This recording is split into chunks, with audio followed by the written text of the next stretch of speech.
Hello YouTube, this is Jacob Phillips, and I give you a salute. Now, today I'm going to be discussing an actual very, very good sidearm of use to this state. Now, I'm going to be discussing about the Glock 15. The Glock 15 is by far one of the best sidearms of use for law enforcement, military. It's almost worldwide. Is a very good handgun, very good handgun. Actually, I should restate that. But now, the developers of the Glock 15 are none other than Austria. The current production of use is by Bulletstorm, or as well as Metal Storm. The Glock 15 can take either the 45 ACP or the 9mm, and this gun is just very lethal. It's very accurate. It's only a semi-automatic pin, but I mean you can have anything from a 15-round magazine all the way up to a 25-round magazine with the extended. It developed in the 80s. I believe 1985, or I want to say 1982. I'm trying to go off in my head here. I believe it's 1982. Main users, they're like more of the well-known countries. Of course, the U.S., France, England, Ireland, Finland, Denmark, Sweden, Zimbabwe, Kenya. I can be going on because it's just a wide use sidearm. It's an extremely good sidearm nonetheless, as I keep saying that. But yeah, the people like it a lot from the fact it's very easy to make. Actually, the materials are very simple. It's a very non-difficult loadout and setup for this gun.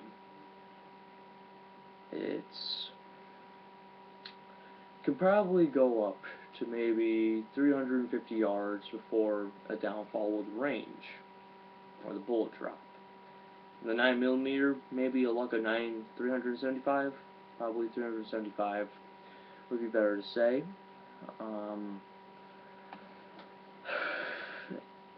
But like I said, the fact that it's a very non-difficult gun to produce, that's why a lot of people like it. It's still lethal, very lethal, but just the resources it takes, the material, it's not that expensive. Now, I can't go in depth of the material it's made out of, but like I said, it's just a very good gun. It's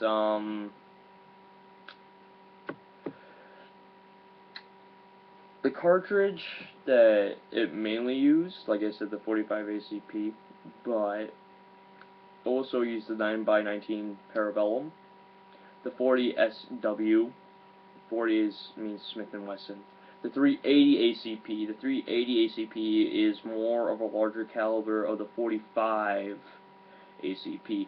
It's more towards the line of a Magnum round. The 357 SIG. The 357 SIG is probably the largest round out of the whole entire group, from the fact that that's more of use of the Glock 30s, but the Glock 15 can still take those rounds from the fact of how it is made. The operating mechanism is just so easy of use. You can put more of the moderate rounds of the Glock series into this older series.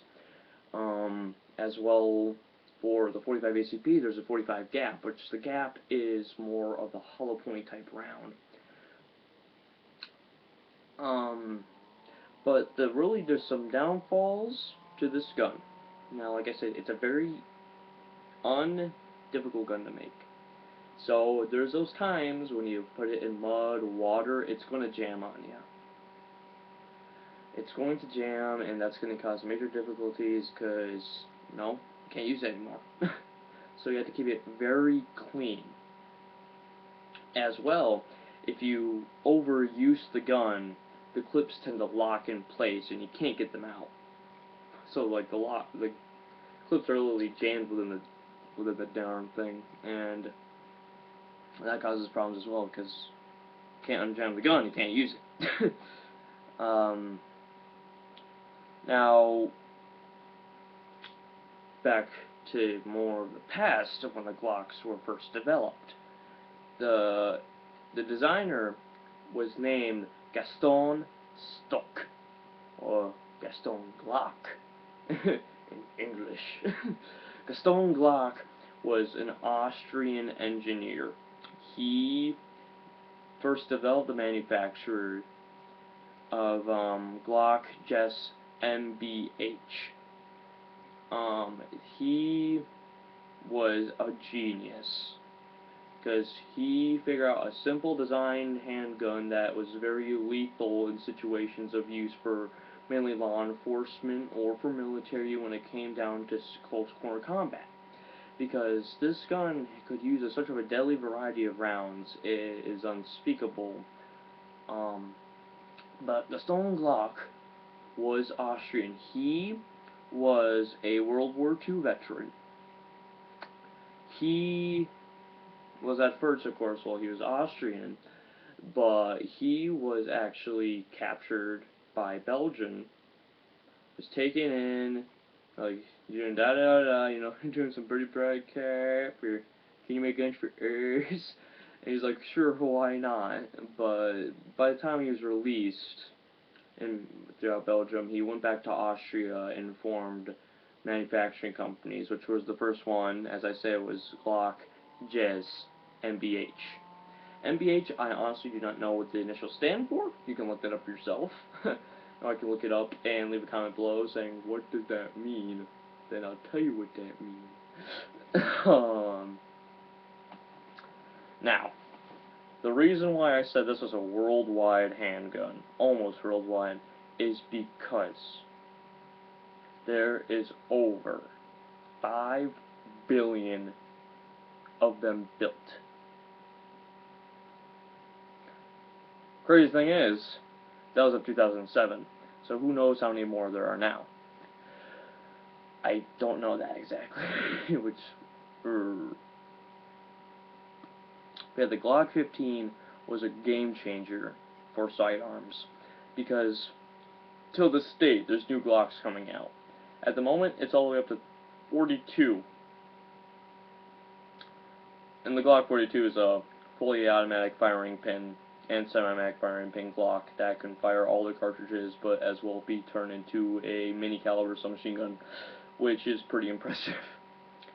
Now, Gaston Glock, he passed away within the 90s, so I believe the current designer is, I want to almost say his son, because the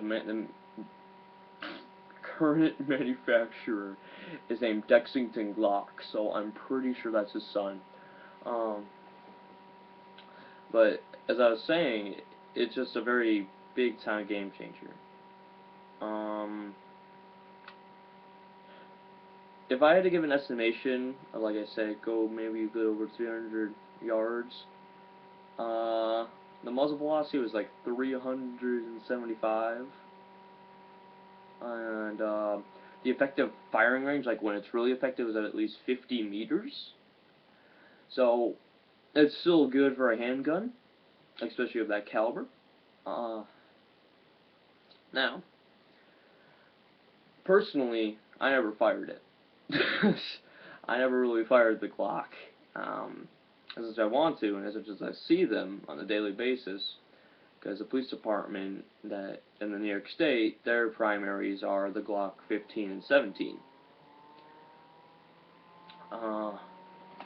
It's a very, very good gun. If I had to take I don't want to say a accurate guess, but balanced guess. They're probably up to maybe $99 to $125 of the Glock 15, depending on the conditioning. Yeah, just about maybe. But that is really much of the intel I can give, because the gun doesn't have much history from the production. It has more of a history of how the game changed the whole entire face of handguns. But overall, the Glock 15 is by far one of the most widest used handguns that there is to this date. It's highly productive. It's a highly untroubled gun to build. It's non-difficult. And I mean, come on, the Austrians, they can't go Hungary with this gun. So I tell this is an Jacob approval weapon. Definitely a Jacob approval. And now for the whole entire defects, easy to jam. The gun is easily jammable if you overuse it, or the fact that you chop it in mud or water, because it's not going to work well after that. So it's a stable pack-a-punch handgun. It's a stable close-up handgun. Keyword is the stable. That's a good thing, because for many more of the modern handguns, there's some kick to them because of the high caliber it takes. The Glock, no. The fire mechanism in it, and plus, it's a glass disposal blowback. Therefore, there's not much kick in the gun when you fire it. So you can probably shoot off the whole entire clip with a little bit of a jolt, maybe like up to the right a little bit, depending on like how you properly handle it. But yeah, that's all I have. So I hope all of you have a wonderful night or day. I salute to you, and